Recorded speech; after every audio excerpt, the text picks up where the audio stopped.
Worry not, folks, I'm over the disappointment of yesterday's episode and looking to the future. It certainly helps that we've won every single match since yesterday's episode. I'm feeling buoyant.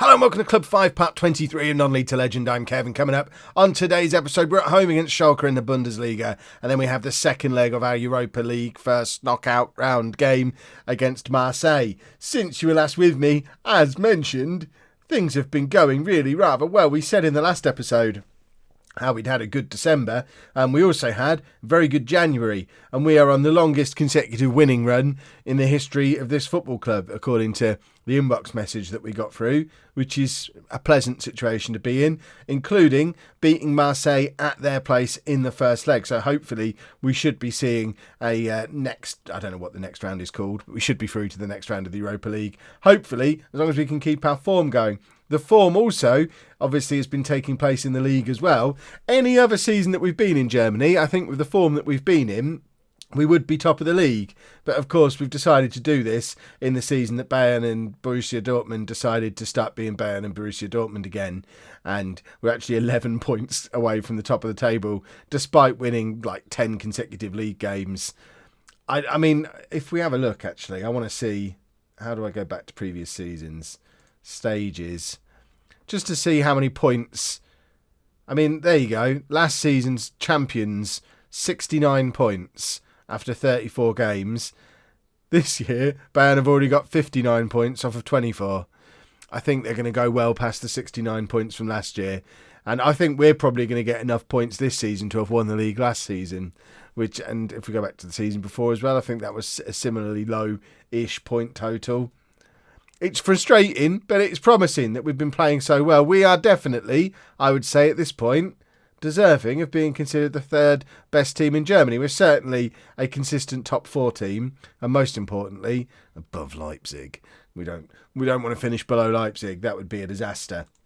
So let's play our game in hand against Shalke and hopefully close the gap on the top of the table a little bit. I don't think realistically we are going to be pushing to win the league this year, but we are enjoying having a little bit more squad depth. I should probably show you the confirmed transfers. We looked at most of them in the last episode, but we did have a busy January in the end. Luckily, we managed to keep hold of the players who wanted to leave. Both Murray and Thorne forced me to agree to a price that I would sell them for. I ignored them both. Well, I didn't ignore them both. We didn't get any offers that matched the £25 million offers, but we did already sign their replacements along with some other players. And as you can see by the fact I spent way more than the £30 million I had, Kev's back on the Never Never, boys and girls. We're doing things the old-fashioned way. I haven't bought players on the Never Never for about 2 years, but needs must. We needed players, so we spent £65 million when we only had a £30 million budget. So you already know we brought in George Armstrong, and we also brought in Anthony Malloy from Tottenham. He's a 24-year-old former English under-21 international, 3-star current ability, 4-star potential. May have been some question marks when we signed him for £25 million, 6 months after Tottenham paid £9 million for him and then never played him, and he's only ever played in the Championship previously. But he's come in and looked very, very good straight away. 4 appearances, 1 goal, 1 assist, 1 man of the match, averaging over a 7. If he keeps that form up, we've got a superstar, and I'm very happy with that. We've also got Alexander Toma, who's our new right back, much more attacking than Butgerite, much better player than Butgerite. Look at that, 4.5-star current ability. Probably, I'll have to check, but I would say he's probably, star rating wise, best player at the club now, Alexander Toma, which is nice for a defender, for a team that's never really had defenders before. We also signed Maciej Kowalski, a 22-year-old German former under-21 international. He's a backup for Friedel. We didn't have one before, now we do. That's handy. He also got an assist on his debut. And then the last couple of signings were youngsters that were brought in because we didn't have much money and I wanted to have extra players in case Thorne and Murray left. Obviously, I would have bought better ones than these if Thorne and Murray had gone, but I wanted players in their positions just in case. So Ibrahim Hassan, 25-year-old Swedish international, 29 goals from 43 appearances for Sweden, only 2.5-star current ability, but 3.5-star potential ability. He just comes in as a roughly equivalent level to Kafshak, Kanoni. He's been around the Bundesliga for a little while, doesn't score prolifically, but he was dirt cheap, has potential, and I couldn't ignore that international record. So he only cost 4 million quid, so he's an extra striker for us to have knocking around the place. And then Konstantin Lifu is a 19-year-old Romanian under-21 international central midfielder, almost good enough to be in the first team already, bags of potential. He's one we plucked from Steaua Bucharest, hoping that we were going to do a Kubik with him. He's not quite at that standard, but has the potential to get much better than he is currently. And with Malloy already coming in, I think it's nice to have some extra backup in that central midfield position. So let's have a look at the team for today's game. Like I say, now we've got a few more players and a few more squad players. We are in a position where we're able to start rotating a little bit as well, which we've been doing throughout this run that we've been on. So that's why we've got Kanoni playing up front today. And in fact, if we look at Kanoni as an example, he is absolutely thriving under a bit of rotation, scoring goals regularly, performing well. He's now got okay, I thought he was doing better than that. I mean, 6 goals from 2 starts. That's not too bad, is it? That'll do. But he is playing very, very well. I'm enjoying Lorenzo Canoni at the moment, so he gets to start up front today, with Thorne dropping out to the left wing to give Okafor a break, ready for the Marseille game that's coming up in a couple of days. So we're going with Mayer in goal, a back four of Friedel, Emmanuel, Schuster and Toma, with Malloy and Janicic in midfield. Thorne, Matthews and Chaton are the attacking midfield three, with Canoni up front. Tashreeq Matthews, by the way, I'm so glad I criticised him earlier in the season. He's having the season of his life. Okay, perhaps that season for the Dortmund B team was better, but you know, this is in the Bundesliga.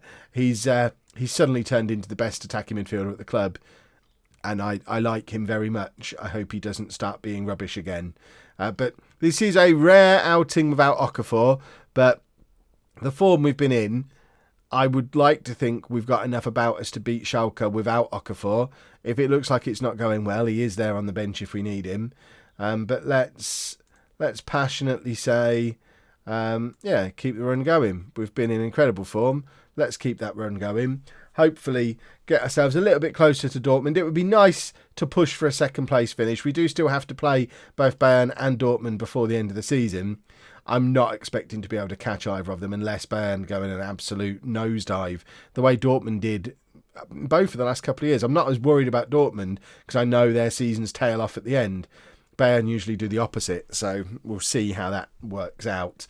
But I think a Champions League finish this season, again, is job done. That's 2 years in a row qualifying for the Champions League. Plus, let's go win the Europa League. And Liam Thorne puts us 1-0 up, 8 minutes on the clock, 14th goal of the season. Still no England call-up for him. And I know there were a few people responding yesterday to me saying he's got to go back to England to get in the England squad. I know he doesn't really have to do that, but I just don't understand why he's not getting noticed. I refuse to look at the England squad to see what players are keeping him out of it, because as far as I'm concerned, if in real life there is an English striker who's consistently for 2 years one of the top scorers in the Bundesliga, I don't care who else is an option for England. He's getting a call up at some point in that 2-year period. It doesn't matter who else is available in the squad. You've got to call him up and have a little look at him. And it just seems mad that they haven't. Presumably they're still calling up Harry Kane constantly, even though he's going to be like 34 now. But that's the way Football Manager is sometimes. Liam Thorne would just be a much more obvious player to have in the squad, and just get him used to the England setup. Have a look at him. He might be a superstar. We've seen from Hassan, the Swedish guy we've just signed, who's got 29 international goals and he's younger than Thorne. You don't have to be a world beater to be brilliant on the international stage. There's Canoni again, his 10th goal of the season. I told you he was in form. And it's a lovely cross from Thorne, actually, who once again showing that despite being 6'5" and just looking like a target man, whenever we play him out on this left wing, he does play well. And Canoni with a lovely finish. And that's 2-1. And hopefully continues to put the pressure on those teams above us. Now, more importantly, opens up a little bit of a gap between us and Leipzig behind us, because obviously priority number one this season. We have two priorities. We want to finish above Leipzig and knock Chelsea out of the Europa League. They're our two priorities. I don't care if we do that by finishing mid-table and getting knocked out in the quarterfinals. It's fine. I've got revenge on the two teams I wanted revenge on. Right, let's continue to be passionate. Things are going well. I know you're capable of better. You are capable of better. We've had games where we've scored 4 or 5 goals recently. Let's do that. Let's put on a show for the boys and girls watching at home, because otherwise they'll start questioning why we're not as good as the form looks. But we are. I promise you, we are that good. Right, Emmanuel now plays it forward to Friedel. I feel a goal coming on here. Thorne coming very deep on that left-hand side, plays it to Matthews and back to Malloy. I want Malloy to look awesome for you as well, because he has looked awesome in spells since arriving. Chaton, back to Janicic and Malloy. Janicic all the way out to Toma on the right-hand side. We're knocking the ball around beautifully. Matthews into Malloy. Malloy to Thorne, and Thorne just over from the edge of the area. And the most exciting thing about, firstly, how well we're playing, but then look at the bench. We have a bench full of first-team players who can come on and add something to this game. This is a luxury we've never had in 2.5 years at Hamburg. We've never had a bench like this, but we can now make changes that will have a positive impact on the match. Matthews can come off. Do we want to bring on Noah Okafor? Do we want to bring on Ibrahim Hassan? We want to bring on Okafor. We want to have a look at him as an attacking midfielder again. And we're also going to take off Chaton and bring on Rocky. And again, we're making substitutions, finally, and not weakening the team, which is a huge step forward for us. Toma looks like he's struggling a little bit, both for form and fitness today, after I bigged him up. So we're going to take him off in a second as well. But we're just going to let this highlight play out. It's Okafor trying to beat his man and get a cross in. Can't get the cross in. And now Shalke have the opportunity to have a little bit of a break on here. We need to be alert to this, and we weren't, and the counter-attack has punished us. I would be very upset if our long winning run ends like this. The curse of closing the game again. Obviously, played all those games last night, loading it up this morning, so the game's going to punish me for stopping on a winning run the way it always does. Anyone who tells me that's not the thing that happens, you know that's not true. You know it happens. But hopefully we can still find a way to squeeze a victory out of this. I am going to make that change I talked about before and get Butker on the right-hand side. And I think for the last 10 minutes, I might just shuffle things around a little bit and just... We want a goal. We want a winning goal. So let's just do a bit of a shuffle and do that. And hope that doesn't ruin everything. But get Canoni and Thorne up front, get Okafor, but just getting everyone in their most appropriate positions. We've got 10 minutes to try and grab a winning goal. We've got pressure to apply. If we're serious about putting a title challenge on, then we need to be winning every game like we have been for 2 months. Canoni is in, and it falls to Thorne, and there is Liam Thorne, 15th goal of the season now. Is there a suspicion of offside? It doesn't look like there is. No little telly, straight to a replay. Excellent stuff. And I'm going to take full credit for that because it's the 4 players who moved around as part of the change. Okafor across to Rocky. Canoni with the shot. Deflects into the path of Thorne. Kev's a tactical genius. It's Hamburg 3, Schalke 2 with 4 minutes to go. We're now 8 points behind Bayern Munich and we still play them. If they stumble even a little bit and we carry on like this, we've got a dream. We have to dream. There's got to be a stumble coming. Malloy in midfield can't quite get hold of it and does come back with a tackle. And then another last-ditch tackle from Emmanuel, and Schuster plays it back to Meyer. And it was a little bit scrappy and a little bit desperate there, but with 8 seconds to go and the ball out of play, I'd like to think this is job done now, and it is. They don't get to take the throw. We pick up another win. Let's. I'm not going to be too passionate. Just a calm, well done. Keep doing what you're doing. Keep this form going.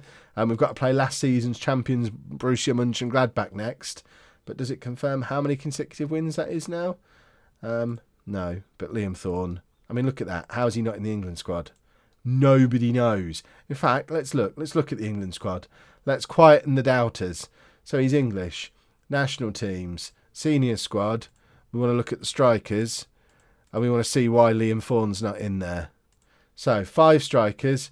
Aaron Watkins. 25. He's played 24 times for England. What? Don't understand. Why is he in ahead of Thorne? Mark Welch. He's played 3 times for England. Same age as Liam Thorne. What? Don't understand. A Man United reserve, literally a reserve player who comes off the bench and doesn't score very often. Sam Miles. He's 25, 62 goals and 67 caps. I can understand why he's in the team. Okay, Sam Miles, I'll let you stay in the England squad. Dele Alli, old man, doesn't count. Emile Smith-Rowe, 28 years old. He's a winger. Okay, he's quite a good one. So we'll let him have attacking midfielder, winger, and good striker. Thorne should be in ahead of either of those, though. I don't understand. Why is Liam Thorne not playing for England? It's a conspiracy, I tell you. Let's go play Marseille. One other piece of transfer news I forgot to tell you about. Mariani's gone back to his parent club. There didn't seem any point in having him around. When we've signed Armstrong, we've still got Berg knocking around, who's actually turning out to be not the worst defender in the world either when he plays. So, yeah, there didn't seem any point in having 6 centre-backs at the club, or 5, or whatever that adds up to. So Mariani's gone back. The reason I mentioned that is because I was just looking for a centre-back because Schuster's injured. He's only missing this game. It was like a 3 or 4 day injury, but Armstrong comes in for him at the back. And we also have Janicic and Murray coming into the midfield, and Vital, Okafor coming back in up front, just to shake things up a little bit. And just, rotation. I love the fact we can rotate. It's still new. It's exciting. I think this is probably, I guess you'd want Schuster in, but otherwise that would be our strongest 11. But I'm not actually completely sure what my strongest 11 is at the moment, and that makes me happy. Right, let's calmly, or in fact assertively, don't allow complacency to set in. We did play very well in the first leg, although only had the 1-goal victory, but obviously 2 away goals is always handy in these European knockout rounds, and hopefully we can grab a goal nice and early and kill this one off and book our place in the next round as we look to have a nice little Europa League run to go with our nice little Bundesliga run. And we were right in the Champions League until the bigger boys picked on us, which I think was unfair. They should have been a lot more welcoming. We came to join their club and they just, no, we don't want new people. Go away. You're not welcome here. Let's beat you 5-0. I'm still bitter about what Paris Saint-Germain did to me. I think I might add them to the enemies list as well. We'll get an enemy in each country. Leipzig, Chelsea, Paris Saint-Germain. We need a Spanish enemy. Maybe one will emerge as part of this Europa League run. Okafor plays it forward to Thorne. Liam Thorne puts us 1-0 up. 16th goal of the season for Thorne, who should be in the England squad. Have I mentioned that? 1-0 up on the night, 3-1 up on aggregate, and really that should be that at this point. For Marseille to come back into this now, they need to score.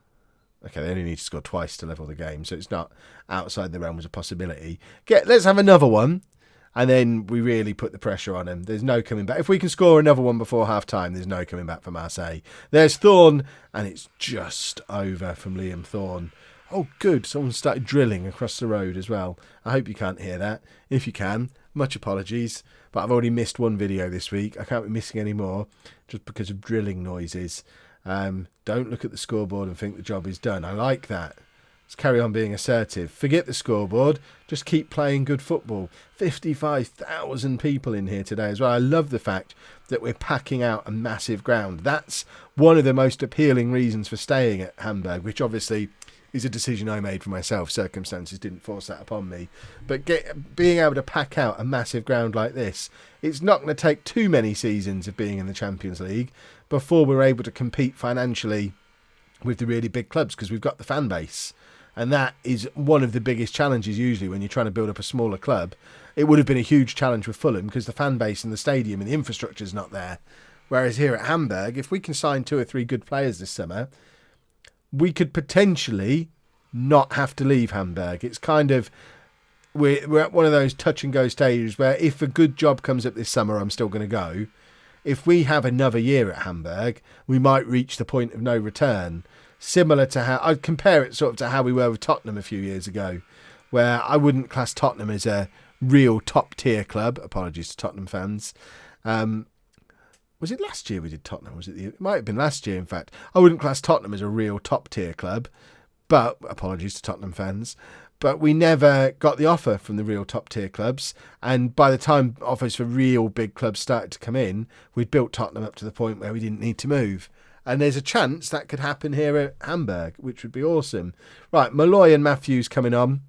Get Malloy some European experience, because obviously until now he's only played in the Championship and sat on Tottenham's bench. We're a bigger club than them. We're in Europe. They're probably in the Champions League, to be fair. I need to stop picking on Tottenham. I've got nothing against Tottenham. Thomas played poorly again. I'm never going to describe a man as one of the best players at the club again. I do have a little bit of a worry because he's a natural wing-back who's only an accomplished full-back. Even though he's there on a wing-back instruction, you'd think it was a similar job. I'm not going to change the entire system around just to fit Toma into it. And he had played well off camera. So I'm hoping it was just a little bit of stage fright the first time playing in front of you. Like Matthews is in behind here to I thought he was going to prove once again that he's a European quality player after me saying that he's not, but he missed. So he proved me right once again. This is all wrapped up now, by the way. There's 2 minutes left. Marseille aren't scoring twice in the next 2 minutes, so hopefully they have got the ball. So let's not get too confident until we can get the ball back off of them. They're knocking it around rather nicely. I hope we're letting them do this because it doesn't really matter. We know they're going to do nothing with it. If they score here, I'm going to get a little stressed. Now I feel the stress. I'm still not worried about getting knocked out. I don't think they're going to score again. But I am a little bit worried that this ruins our consecutive wins thing. We've won every match since November. And this just takes the shine off it a little bit. We needed a real late goal against Shalke. And, oh my word, they're going to score again, aren't they? Because I'm already celebrating being in the next round. Matthews, that miss becomes massive if we do concede another goal here. Matthews, back to Murray, to Chaton. Please just go and grab a winner, somebody. All the way out to Buckwright. We've got players in the middle for the cross. Have we won a penalty? No, Thorne's getting booked.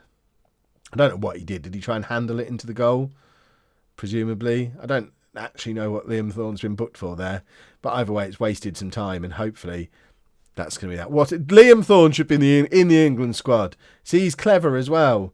Yeah, that was a real Jekyll and Hyde performance. It was. Second half was rubbish, but what we do have now is a draw for the next round, so let's see who we get in the next round. Also, we bring in some money as well. Excellent stuff. That's summer spensies right there. Right, here we go then. Draw for the next round. 16 teams left. No one I'm hugely afraid of. Tottenham, I've just been dissing. There's no one I'm terrified of there. Juventus, maybe. This competition looks winnable. Arsenal would probably be quite difficult. Right, we don't want Juventus. Let's avoid them. I mean, that's going to get rid of one of the big threats right there. This is good. Let's have more of that. Lille, we'll take Lille. Our name's on this cup, boys and girls. Are we going to get some more of the big guys again? There's not many other big teams left. This is a winnable competition. Very interesting. So, Lille. When do we play Lille? We play Lille there. So I think what we're going to do is we'll do Lille and Borussia Dortmund in the next episode. I know some of you want to see me play Leipzig. I'm not going to show you Leipzig because I want to get... We've spent a lot of time on this season now. I want to just show you the big stuff from here on in. So we'll do Lille and Dortmund and probably Bayern as a secret extra episode maybe, depending on what happens in the Europa League, because obviously that could potentially be massive. If we're still winning every league game, I've got to show you that Bayern game because it could be crucial. But we'll do Lille and Dortmund and then play it by ear from there, I think, on tomorrow's video. Make sense? I think that makes sense. If you've enjoyed that, please make sure you leave a nice big thumbs up on there for me. Subscribe to the channel for daily Football Manager videos. And thank you very much for watching.